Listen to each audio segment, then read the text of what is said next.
Okay, I think we are live. Yep, looks like it. Okay, hi everyone. Thank you so much for attending our webinar. We are here to talk about how to land and keep a remote job that you love, so you can leave here feeling confident about getting a remote job and being successful once you're in it. Both of those are important, right? So it's not just about landing the job, it's also about being really great at it once you've got it. I am Randle Browning, the Director of Content here at Skillcrush. Skillcrush, in case you're new to us, is a digital community for women learning to change their careers with tech skills. And I am here with our special guest, Milena, who is the CEO and co-founder of PowerToFly. PowerToFly is the first global platform for finding, vetting, and connecting female tech talent with companies that realize that diversity and flexibility are really good for innovation. So one thing I think is really cool about PowerToFly is that they have this two-part mission of empowering companies to close their gender gap in tech, so hiring more women, and also helping millions of women around the world find these innovative, often tech jobs that they might not normally be able to access locally or in a traditional 9-to-5 situation. So Milena has a ton of insight into the remote job search, and I'm really excited for her to be talking with us today. By the end of this call, you're going to understand what employers are looking for when they're hiring remote workers, and when Milena introduces herself, she will tell you all about why she has really great expertise on exactly what employers are looking for in a remote worker. And so you're going to leave here knowing what it takes to get a remote job, as you're going through the hiring process, exactly what to do, and how to be really efficient and successful once you're there. Okay, so throughout the webinar, you guys can start asking questions and leaving comments, and we're going to have Milena get to all of your questions at the end. You can answer or ask questions and leave us comments in the chat feature. If you're in the Google Hangout window, there is a Q&A, and you can leave questions there. And if you are in the webinar window, you'll see a Facebook chat box, and you can leave us questions and comments there. Okay, so before we really dive in, I just want to kind of get you guys commenting and ask you some questions to see what page you're on. It'll give Milena an idea too. So I want to know, have you ever wondered if a remote job could be for you, but you don't know what it takes to get one? So you've maybe heard the buzz about them, but you have no idea how to go about getting one. Okay, so are you dreaming of a solution that would allow you to pursue high-paying work that you love without neglecting your family or personal life? Do you wish you could get a step-by-step guide to landing a remote job, but Googling for answers just leaves you feeling overwhelmed or like there's nothing out there? Or maybe you just want to hear from somebody who has hired remote workers and managed a remote team. You just want to know more about it. So if any of those apply to you, get started by leaving us a comment or asking a question in one of those chat windows. Okay, so in reference to all those questions, I can't wait to have Milena tell us her perspective on that. I know I have been there, and Milena, I feel like I have so much to say about you, but I just want you to introduce yourself and start telling us about how you ended up where you are and your whole perspective on remote work. Yeah, I mean, I guess that's the first slide of my presentation, right? But yeah. First of all, I am so honored to be here. I heard we have, over 800 signups for this webinar, and it's so awesome to be here and share what I know. That's exactly why I started PowerToFly, because I felt I had a lot to give back and a lot to teach people about my experience of working remotely. I have 3 kids under 8, and generally speaking, I didn't fall out of the workforce. I stayed as a CTO who could work from home. So I didn't work with the screaming kids in the corner. I always had support, and that's one of my tips for working moms is get support is number one if you want to keep working. But it showed me that there is a way, and so when I started hearing about people saying how there aren't enough women in tech, I said, well, I think they are. They just aren't really into the 9 to 5 scenario, and they want to work from home, and they're going to work long hours and be really productive and really committed because they realize what a chance that is to work in that way. And it's awesome that a year later we're here and we've proven the concept, and so many companies are hiring through us, and we've done so much income distribution all over the world. It's awesome. Yeah, it really is. I mean, I remember watching your master class last year when it was, I think, maybe my first week in a remote job, and it got me so excited about just the freedom I had now to have my whole career without leaving the tiny town I live in. Yeah. Okay. So Where do you live? I live in Waco, Texas. Awesome. Yeah, not really a huge tech scene here, so. Well, you're starting it. You're starting it. That's awesome. Yeah. Okay, I am going to get your slides started so you can take it away. Great. Am I going to be able to see them too? Yes. Okay. Do you see? It'll be where my face was. Yep, I see it. It's perfect. Okay. So I know you already introduced yourself, but I'll just start. I did a little bit, but this slide will give a little more color of what I did. So yeah, as I mentioned, I have 3 kids under 8. Last week was, Valentine's Day, and that's my 4-year-old's birthday. And so it was an interesting week for the family, a lot of birthdays together. But yeah, so I have about 10 years of experience building platforms, managing distributed teams. I'm a former CTO of Avaz.org, which was such an amazing place to be. I've learned so much there about myself, about how to run a distributed team. It was an organization that from the get-go was distributed, so not just the tech team. And that's very much a model that I'm trying to follow with PowerToFly. We're now 25 people in 4 continents and 7 countries. But at Avaz, I basically oversaw the platform development. And then when I left, there were 33 million members. I think now there are 40 million members. My team was on literally 6 continents. It was only Antarctica that we didn't have anybody. Wow. And it was like really amazing. And, sysadmin in Australia, lead developer in Mozambique, an Indian database administrator in Sweden, lead developer in Brazil. Like, it was from all over the place. It was really amazing, and it allowed us to really kind of hand over from time zone to time zone, and it allowed us to go at a speed that I feel is really essential to any startup or nonprofit really trying to make it in their first years. So I'm also a graduate of ITP at NYU, which is a really cool program here in New York City. It was founded by Red Burns, who many call the godmother of Silicon Alley. She passed away last year, and it really made me think about, hey, it's been 10 years since I graduated from IDP. Am I giving back? And yeah, I decided to start PowerToFly.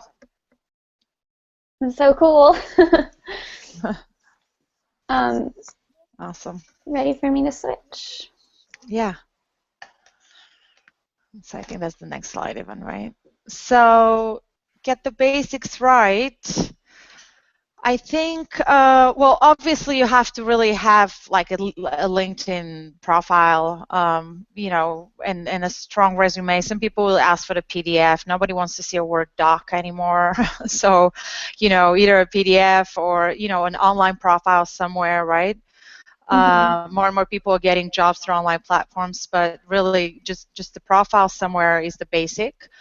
Obviously, try to think about why you want a job, and even 2 paragraphs of a cover letter that is relevant to the job is a must. Try to tell your story with a cover letter, right? There's this template that you can use. The story of me, the story of us, and the story of now, right? Like, this is who I am. This is why I'm interested in us doing something together, and this is why now is the right time. And I think that's a very good template that works for public speaking. It works for just generally when you're thinking about improving your storytelling skills. And let's face it, that's one of the soft skills that technologists need the most. That's a good nugget I want to leave you with there. And always, always, always follow up. Send a thank you note on the next day. I mean, that's at the latest, right? Maybe even immediately after. That's just basic. If you're interviewing a salesperson and they don't send you a thank you on the next day, well, what kind of follow-up will that person have with your customers? Yeah. This is a great thing to talk about too, because I've been talking to some of my friends who are going through job search right now, and they'll ask me, should I respond to this email right away, or should I give it some time? They'll wonder if they're kind of jumping the gun by responding right away, but you think it's good to be way more responsive? Absolutely. Like the responsiveness, I think that's coming up a little later in the slides, is one of the things I test for in an interview cycle. Oh, okay. Because I think that's a quality you want on the job as well, right? Responsiveness. So if you don't see it in the interview process, it's a big red flag for me. Yeah. And when I saw your presentation, I was excited to ask you about cover letters, if they're slightly different when you're applying for a tech job. We've talked about at Skillcrush how sometimes it can just be a cover email. Do you think that kind of thing yeah, works? for sure. That's what I mean. Actually, this is a little too uptight the way we put it in the slides. It should be a killer cover email. Yeah. For real. No. You don't want like a PDF on a cover letter. That's a little overkill. Yeah. Well, that makes it faster to create anyway. Yeah, for sure. We're experimenting also in PowerToFly before you apply for a job to write a paragraph. I mean, that's enough of a cover letter. I just mean the concept of it, right? Yeah. And that's where you tell the story of, this is who I am, this is why I'm excited about this job, and this is why we should do this now, Okay. So this is actually in response to, I think, questions that I often hear from the Skillcrush community, which is, how do you kind of get your first job, right? And it's something that a lot of the more junior people struggle with, and so I wanted to take a moment and discuss all the various ways in which you can prove that you can ship your code, which is the requirement for the next stage for the real professional job as a coder, right? At the more high-profile places. So really, you want to start a portfolio somewhere, whether it's self-built, if you're showing markup skills, but don't get obsessive about it. Your portfolio is always a work in progress, regardless of the level you're in. So just put something together that shows who you are, but don't obsess about it being perfect, or it will never get done. The next thing you can try is, obviously after you've created your own website, is to create a website for somebody else. And good people to start with are family or friends who need work. Maybe it's work for free, maybe they pay you a little bit, but whatever. It's you have to find your first client, right? Somebody who wants you to do that work for them.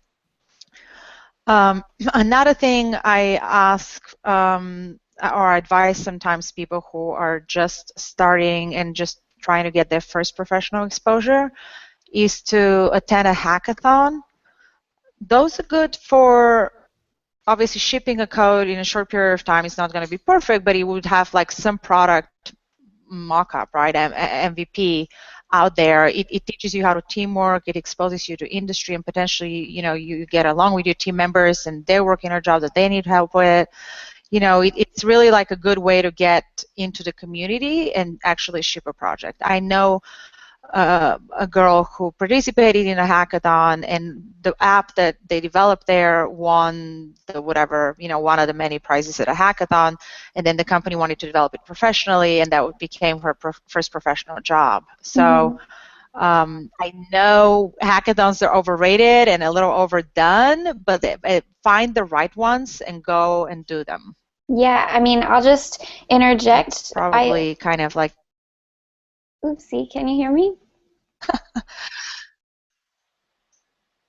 Oh yeah, I was just going to say that we had a story like that from a recent Skillcrush student too, who went. She was brand new, had just learned some HTML and CSS, and she went to a hackathon and she was doing the front end for her team, and her team won, and then she was on the news, and it just really, really jump-started her career.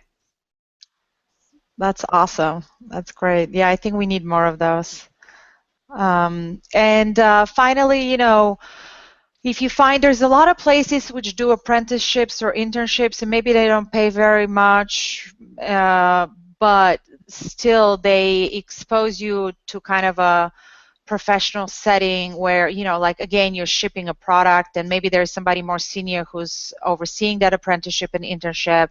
So those are really valuable to get because you really need to learn how to work in a team at first, all the things like using GitHub and, contributing to the same source code and what project management tools to use and how to like collaborate with others virtually is really kind of important to get. And picking up freelance jobs here and there would can also be a good way to go about it, but at some point you need to actually work with others, not just work by yourself. Mm-hmm. I think that's a really good point. I know you're going to talk about that later, working with teams, so I don't want to. I have so many questions, but I know you'll get to it. No, of course. Ask whatever.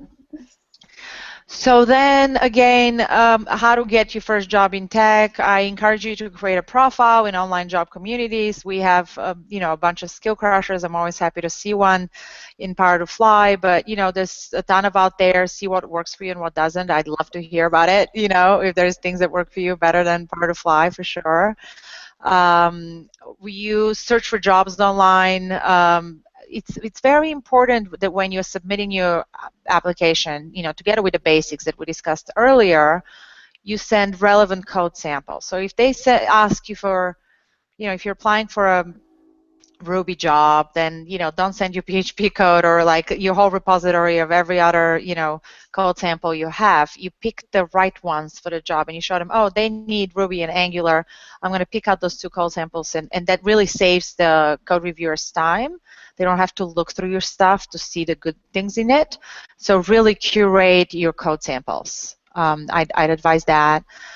Because right away then a hiring manager says, hey, that's somebody who realizes where the value is, presents themselves properly. It's like a huge plus.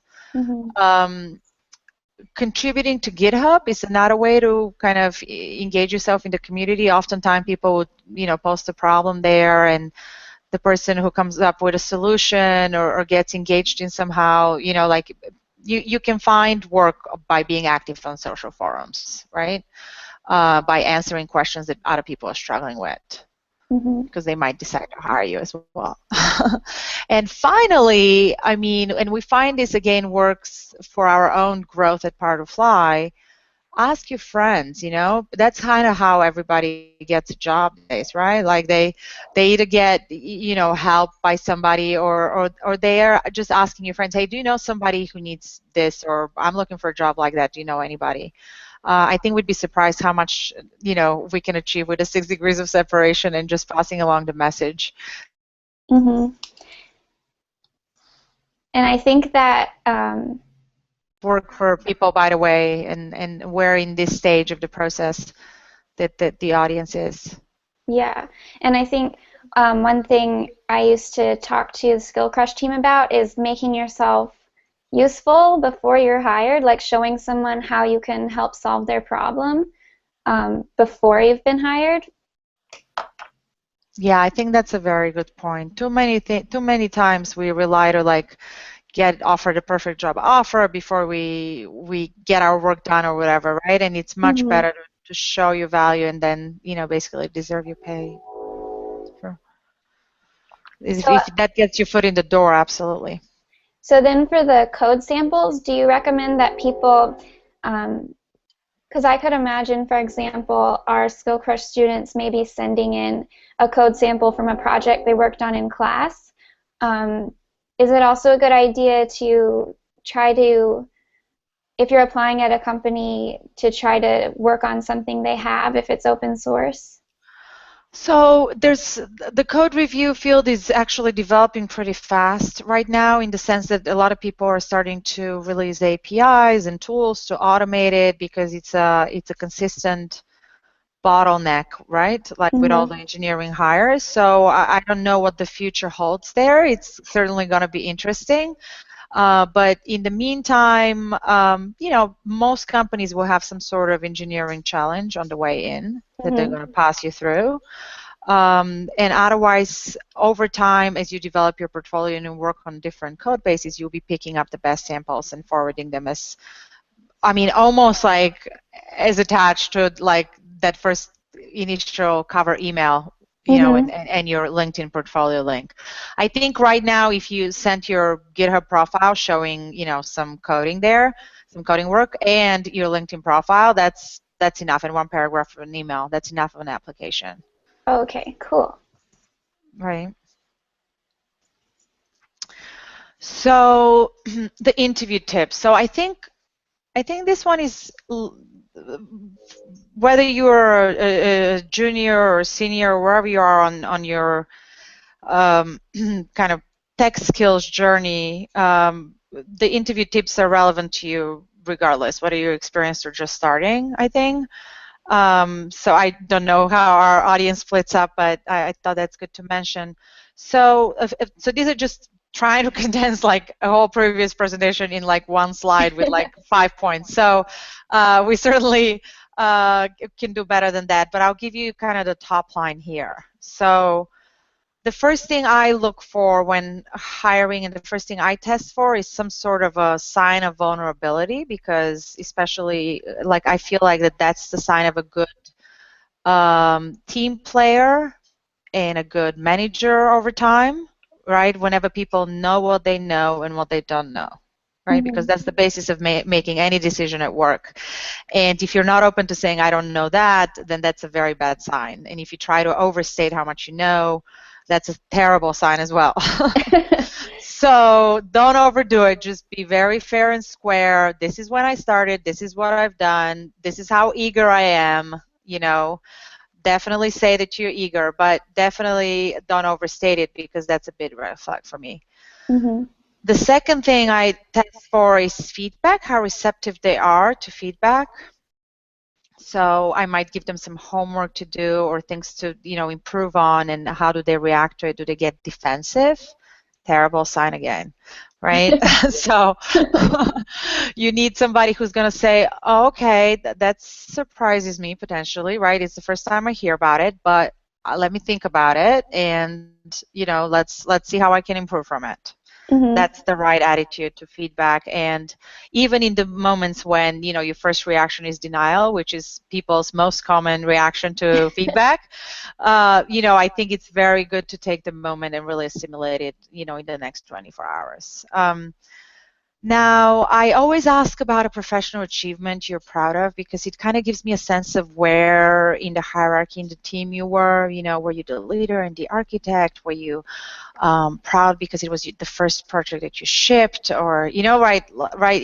It can reveal so much about where people are in their current career path. And in the end, jobs are, right, for the architects, for the seniors, and for the juniors, and you kind of have to classify people along those categories as well.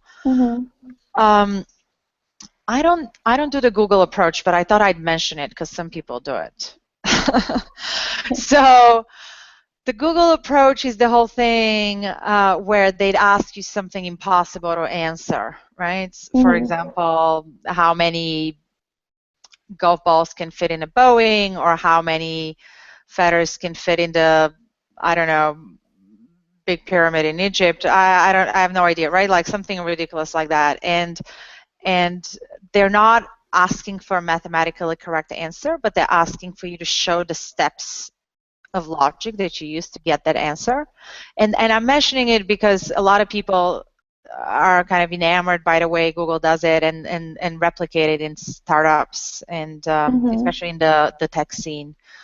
So what you need to do there is say, okay, well, I don't really know the exact answer, but if I have to think about it, a Boeing has that many rows. or how many rows does the Boeing have? How big is the golf ball? And you start to like do some sort of logic around it, and that's the right way to solve it. Well, I mentioned this earlier, but responsiveness, right? Responsiveness is super important throughout the process. Rapid fire sometimes on email, or escalating to phone when necessary, or like just trying to be available for the interview process, and eager is like really important. And then last thing is be clear on logistics. If you go into an interview process unclear when you can start, what you want to be paid, how available you are, there's just no way you can proceed, further in it. So be clear, because it can save time on both sides. You don't want to go into a job interview that's not the right match on the logistics, and the same with the hiring manager's time. He'd only appreciate it and then consider you for another job that's a better match in the future. Yeah, so you think it's better to go into the process being sort of like, this is how much I want to make, I can start in 3 weeks, rather than being like, I don't know, what do you want to give me? Yeah, no, it becomes very awkward and very tiresome and very annoying very fast. Like, I can't deal with that conversation anymore. On one hand, I know there's marketplaces out there which tell you this is the job, that's how much it pays, and they even have like equity and all that stuff in it, right? So if you wanted that office job, that's how the process would go most likely. More people, because there's like such a supply and demand shortage in general, companies sometimes go forward with an offer before they've interviewed you. But I really find that for PowerToFly, it's worked best when we know what the woman likes to make. We always like to up this a little bit, and then we go from there, because it's just much simpler, and it saves times on all ends. So I imagine, like me and probably a lot of our students or subscribers, if they're new to tech, they're probably, at least I know that I really undersold all my first freelance projects. I was like, oh, you want to pay me? Okay. So, and I think it's not a bad way to get your first freelance project. Yeah.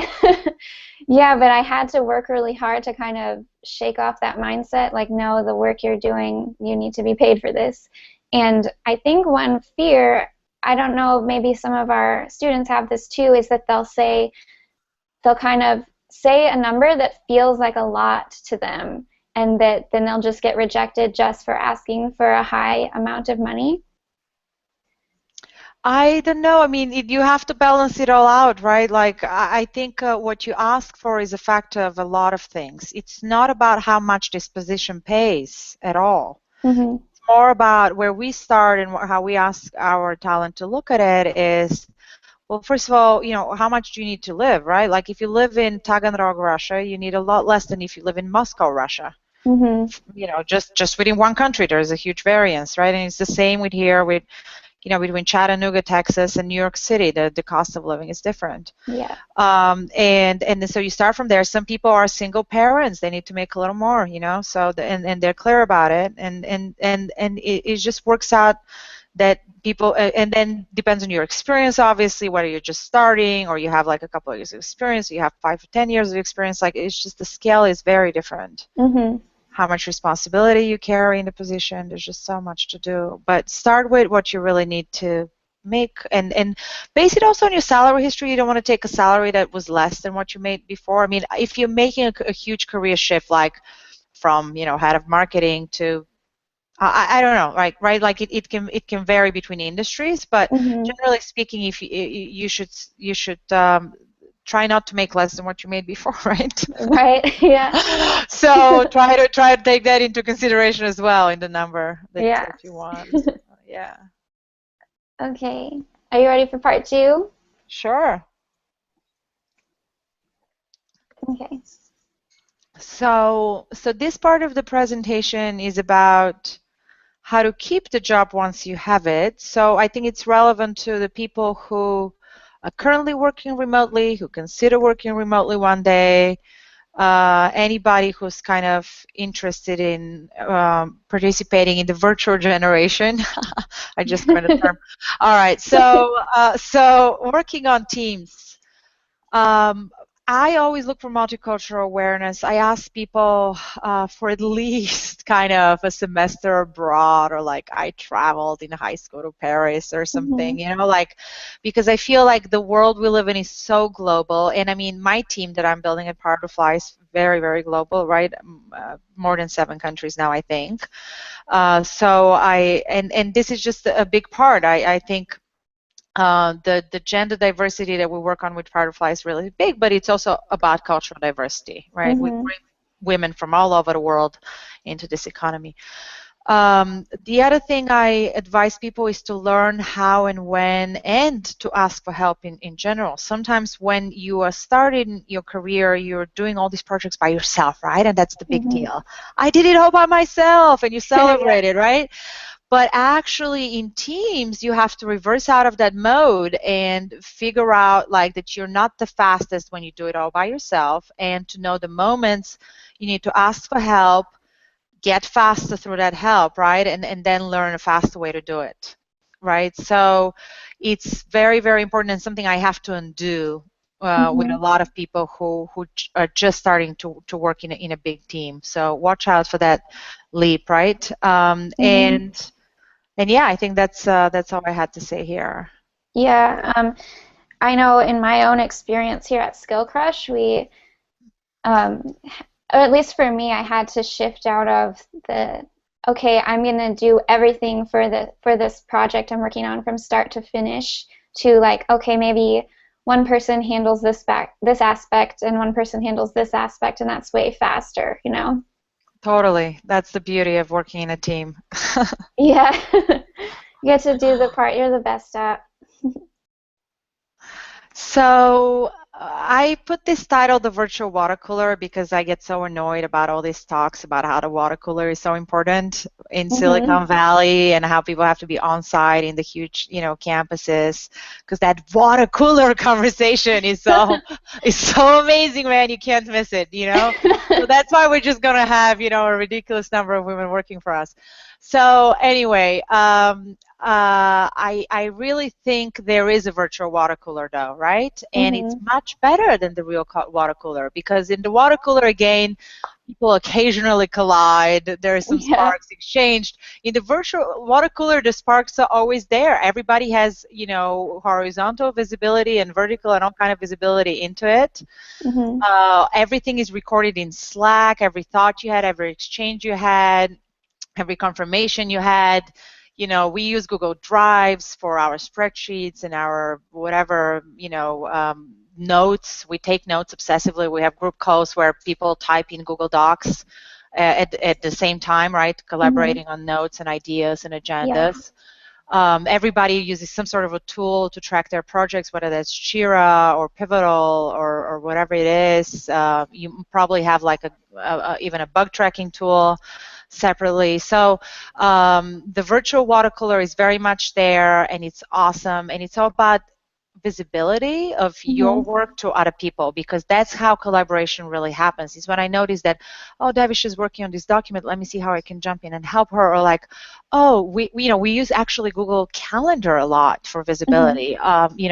All of us as co-founders have access to each other's calendars to create and modify events. So I know at all times where, my co-founder is and my other senior people on the team. The same thing is used in the dev team, and it's just really, really amazing. And then, of course, we have like the benefit of the time zones, etc. Yeah. I remember the first time that I worked on a Google Doc with a group, just kind of having this mind-blown situation. And it's like every time we get a new team member and we start collaborating in real time on the doc, they're going, "Whoa, I can see you typing." But now that if I'm working with someone in person, I'm sort of like, let's get on Google Docs. Totally. So we can work on this at the same time. And in case any of our readers weren't familiar, Slack is it's like a chat room for work teams. And like you were saying, how you know, there's this idea that the virtual water cooler or the real life water cooler is something you'll really miss if you're in a remote job. I think we still have that, at least on our team, because we have rooms that are just for talking, you know, catching up with each other. So we still have camaraderie, you know. Right. Yeah, it's interesting because you guys meet each other at the virtual rooms or in the co-working spaces. Virtual. Most of us don't live in the same city. Yeah, totally. No, it's the best. We also have like a random channel where we can post stupid stuff, you know? Yeah, we have that too. I wasn't going to talk about it till you did. So, yeah, it's great. It's great. We love it. We love working that way. And I mean, just yesterday, I had one of the people that I hired about a year ago, our designer from Bulgaria, send me an email about how working in this way has been amazing, and like it's just it's great. I think anybody who tries it really enjoys it. Yeah. Okay. So get good with all these tools that we just discussed. Mm-hmm. Embrace the virtual meeting and over communicate. I think if I have to analyze all of our failed trials, and I shouldn't call them failed, more like discontinued work engagements, because they worked for a while, but at some point when the communication dies down and the talent doesn't anymore kind of submit their daily reports or doesn't check in as often as they did in the beginning, thinking that, oh, I'm not hearing from my manager, therefore I'm not going to update them because they must not care, right? Mm-hmm. I think it's very important to combat that feeling to withdraw at that point as an employee and to keep sending the reports, because I can tell you personally that I read the daily reports once in a while, but when I do, I engage with them, I reply. But I love finding them in my inbox because they let me kind of helicopter and read what's important and what's not.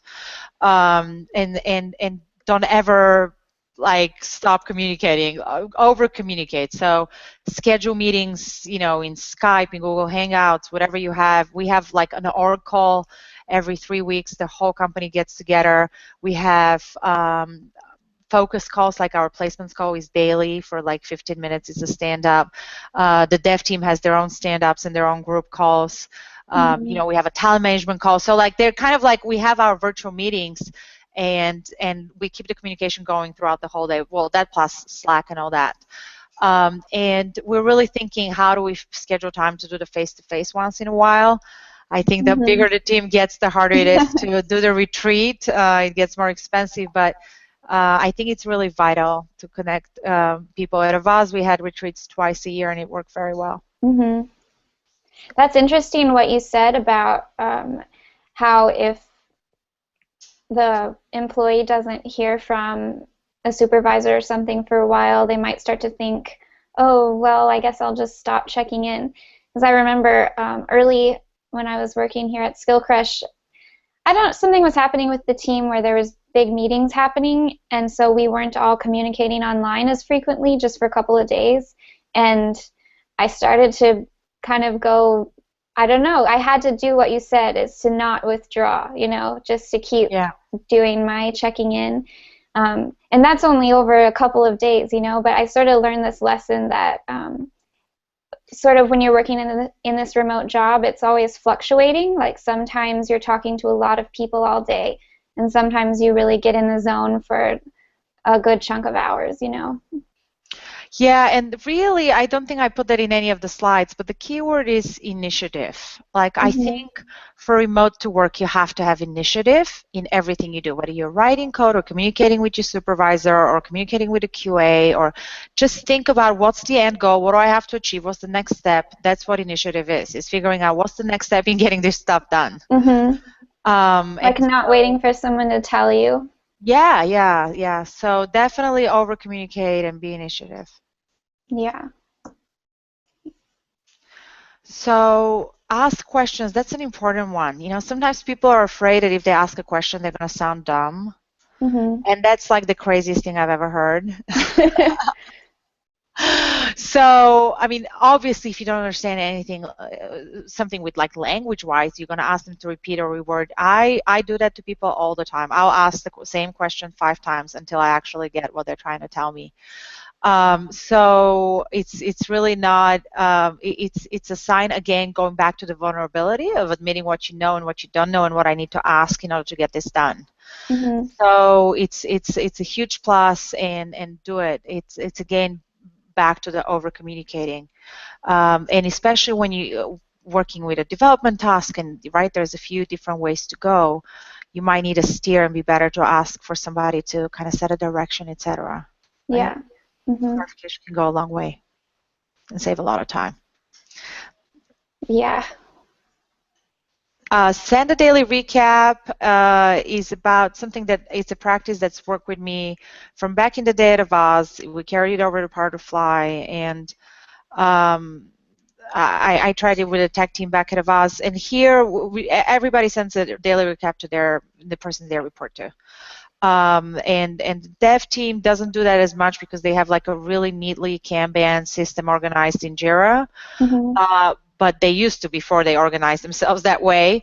And the rest of the team is really now sending. And again, that's kind of like I read it, I engage with it if I have to. I set direction. I say, oh, you did these 5 things today. Focus on these 3 tomorrow. It's like a quick way to like reprioritize and back and forth.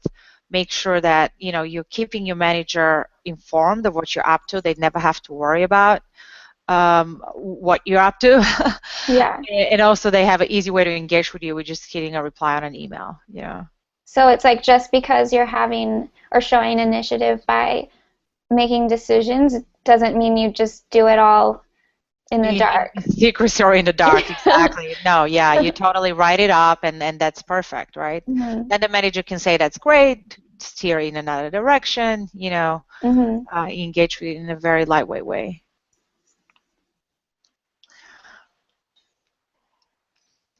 So we're at time for our questions, but I wanted to make sure to just put in one last slide, which is the importance of being respectful, professional, and kind, right? I think we're all a community working together, and you don't, like so many times we experience some sort of aggression from a programmer who knows more, right? And like Mm-hmm. that's the one feature to leave away from any sort of, don't learn that ever. It's like be respectful and kind to others, because that's the best way to keep a team, grow a team, work together, and keep your job. So with that, I'll leave you to any questions. Yeah. And I have in here some information about PowerToFly too, which we've kind of talked about. I included some profiles that you had told me about. I love that. These are both 2 people on very, very different journeys. Lika is 24-year-old and has a 5-year-old son, and she works in Crimea right now. And she works with Skillcrush, and her story was published in the Washington Post. It's like really, really amazing. And who is a Skillcrush alum, Mm-hmm. and is now a mobile developer at BuzzFeed in New York City. She's actually our first on-site placement, and she's had an amazing journey, and you should read her story as well. Very, very inspiring ladies. So these are linked, and you guys will send out the slides after, so you can check out all of this, and you can check out the steps to set up a profile on PowerToFly and search for jobs. And we included a ton of resources from both PowerToFly and Skillcrush. So you'll be able to check out these links when we send the slides out after the webinar. But now is time for questions. Are you ready, Milena? Yay! I'm ready. I'm just going to go back to that screen. Okay, can see me again. Yes. Hi. Okay, we have a lot of good questions, and I'm just going to start at the top. So Marissa Goldberg says, can an entry-level person find a remote position, or is it primarily only for people with years of experience? Yes, absolutely. An entry-level person can find a remote position.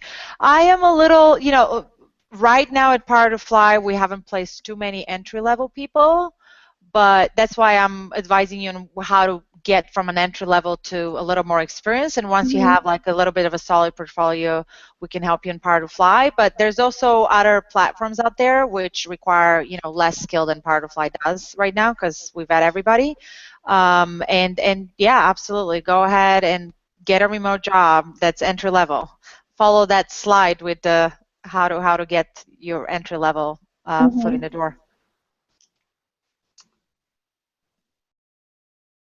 This one's kind of similar. Skillcrush offers a lot of tips on how to get jobs, but I often see people with more experience competing for the same job. This has a part in holding me back a bit. Carrie says that. I feel like the answer is to just keep building your portfolio until you're competing at the same level. What do you think? Yeah, I mean, actually, if you read the Paula story, there's a lot of good tips there. I think she started with Skillcrush and got over the hurdle of not knowing how to code, which was so amazing. And after that, she actually participated into the internships or apprenticeships programs, right? That category that I mentioned, and she mentions exactly the ones that work for her. So look for those and for similar ones, because that's exactly how you're going to level up, right? Like by shipping a real product. And at that point, you're in. Yep.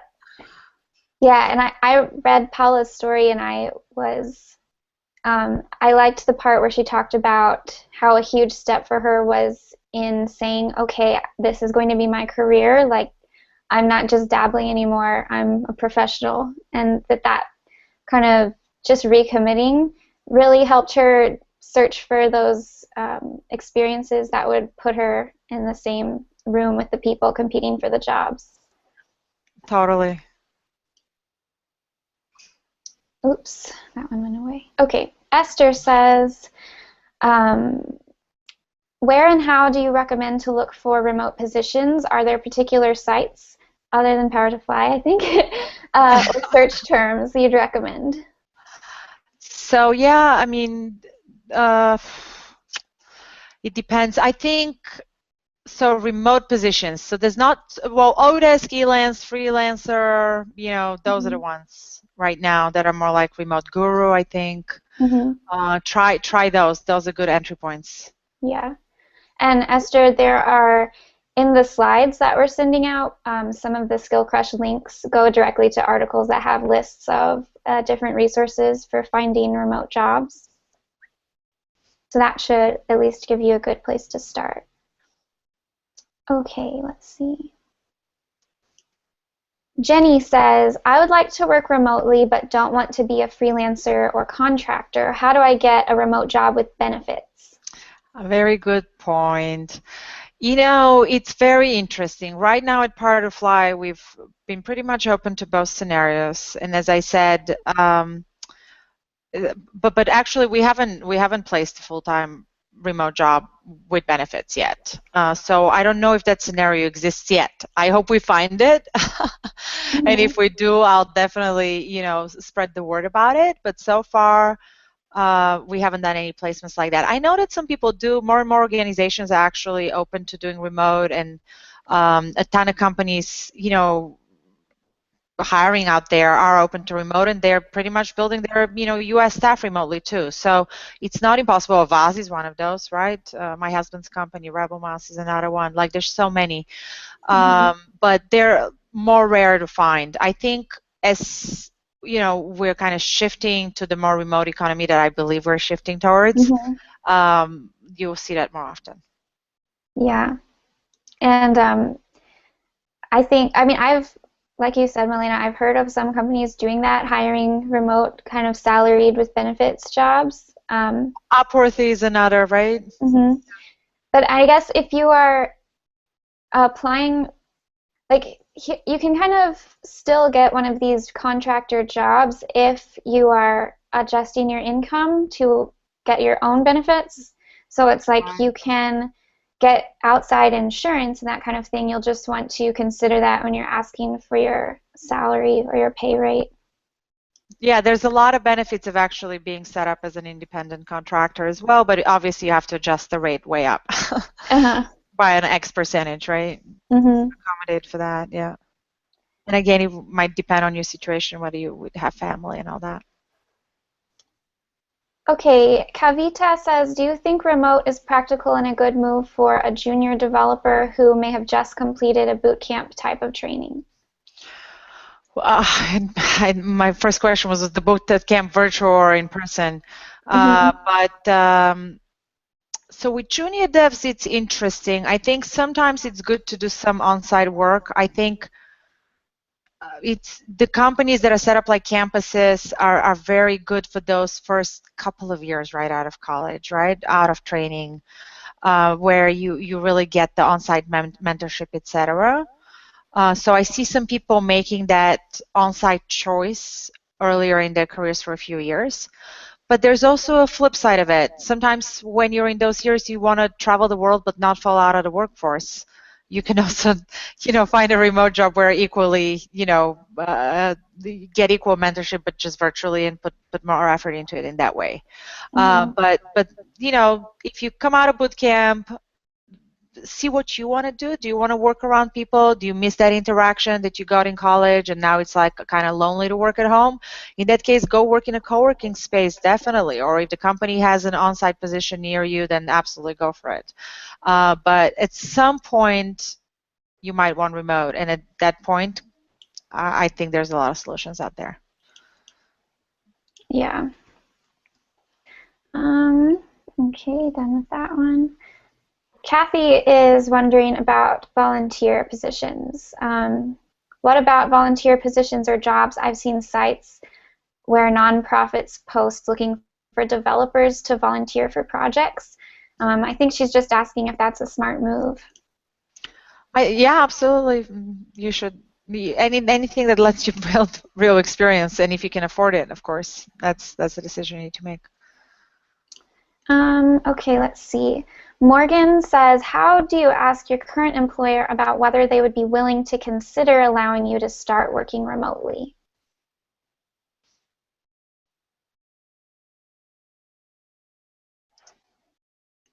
Uh-oh, can you hear me?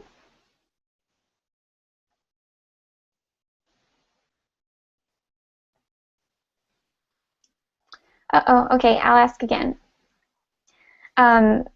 Morgan asked, how do you ask your current employer about whether they would be willing to consider allowing you to start working remotely?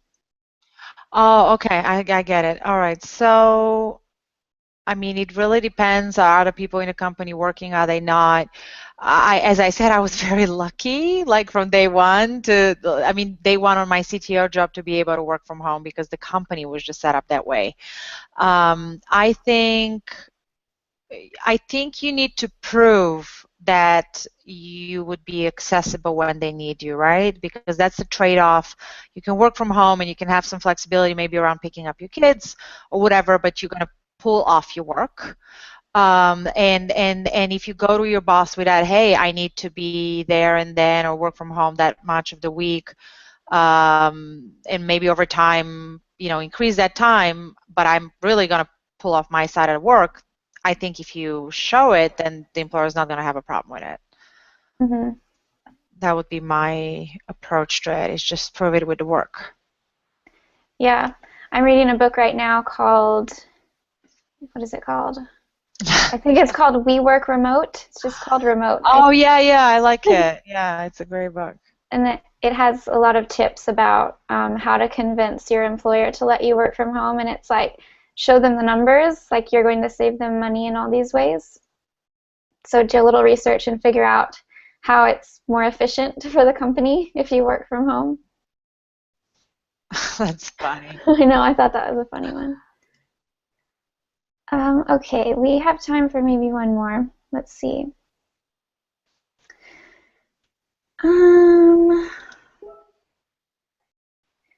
Let's see.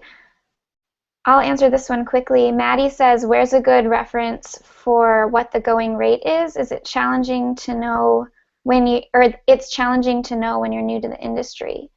So my tips are to look on Indeed at how much salaries are on average and to really just start with, there's a lot of Skillcrush resources about how to figure out how much money you need to make. What do you think, Milena?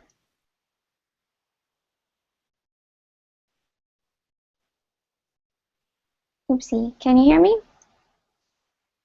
Yeah. So Maddie was asking about a good reference for figuring out what the going rates are for. Yeah, I heard what you said about Indeed. That was great. Oh, okay. I talked about compensation a little earlier in my slides, so I still stand by everything I said there in terms of, you know, how it varies by location and your prior experience and your life situation and all that, and your compensation history. I think that's, you know, a good guideline. Yeah. There's one last one from Rebecca. What is the need like for remote project managers in web development spaces? Again, if the company is going to do remote, they're going to do project management remote as well. We have a few of those placed. One is at Hearst, one is actually two or more at Rebel Mouse. Not everybody wants to hire project managers through us because that's not as, how should I say it, the dearth of women in project management is not as bad. So maybe that's kind of where our stats on placing project managers are. So otherwise, I think the companies that do remote, they're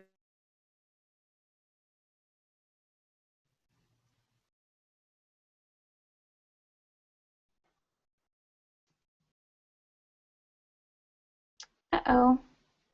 I think we might be frozen.